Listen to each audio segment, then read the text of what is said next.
Ahojte, dneska začneme trošku netradične, pretože máme výnimočnú príležitosť vyskúšať si stroje a trošku si o nich povedať.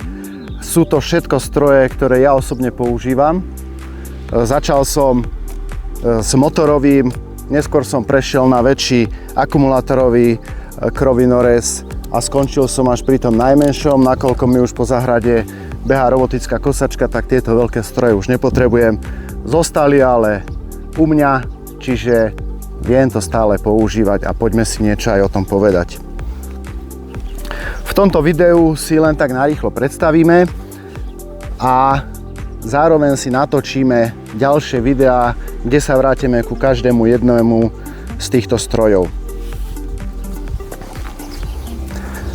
Ako prvé tu máme krovinorez motorový od značky Gide. Tento krovinorez je výnimočný tým, že má aj batériu. Nejedná sa o žiadny hybrid, je to batéria na elektrický štart. Čiže žiadne zložité štartovanie ťahlom, ale dá sa naštartovať aj jednoducho štarterom. To si ukážeme potom neskôr. Ako druhý si vyskúšame akumulátorový vyžinač. Je to na baterku, v balení je samozrejme žacia hlava, ako aj trojzubý nôž. Odpadá akákoľvek starosť o riedenie benzínu, jednoducho nabijete batériu, zapnete a idete.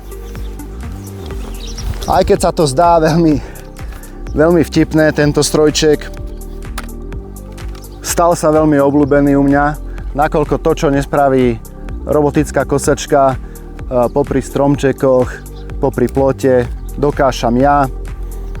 Viacerí, keď sme sa bavili o tom, že nemá to silon, ale nožíky, ma odhovárali, nedám na to dopustiť. Je to jeden z najlepších akumulátorových malých vyžinačov, aké som kedy skúšal, a taktiež si o tomto povieme neskôr. Takže navrhujem teraz, dám rukavice, okuliare a vyberiem sa dozadu za plot a ideme trošku zmasakrovať trávu.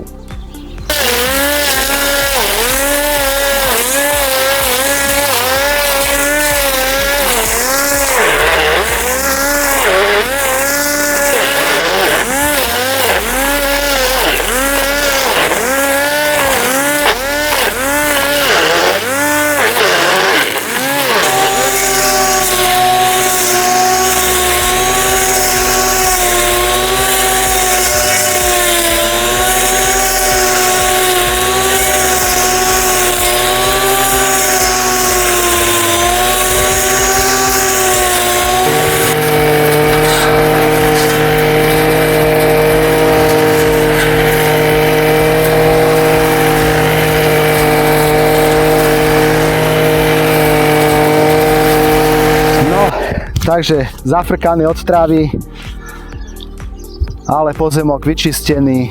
Vyskúšal som všetky tri tieto stroje, dva akumulátorové, jeden motorový, ešte má teplúčky motor. S tým, že vôbec som nemal vysoké očakávania od tohto najmenšieho, nakoľko, ako som už aj spomínal, je to čisto len na dokončovacie práce, ale vyskúšali sme, dokáže aj to kosiť. Samozrejme nožiky trpia, nakoľko je to tam burina, tvrdá tráva, suchá tráva. Oproti tomu akumulátorový krovinorez, ktorý sme nakoniec zmenili na nôž, čiže dali sme nôž, ktorý je v balení spolu so žacou hlavou.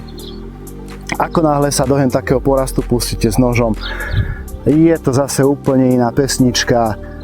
Dokázalo by to spraviť, nemalo by to problémy, ale samozrejme na tú plochu a na to, čo tam je, od malinčia rúží cez suché trávy, suché stebla, suché, v podstate ukazovali sme si aj tie náletové dreviny, že sú také hrubšie, takže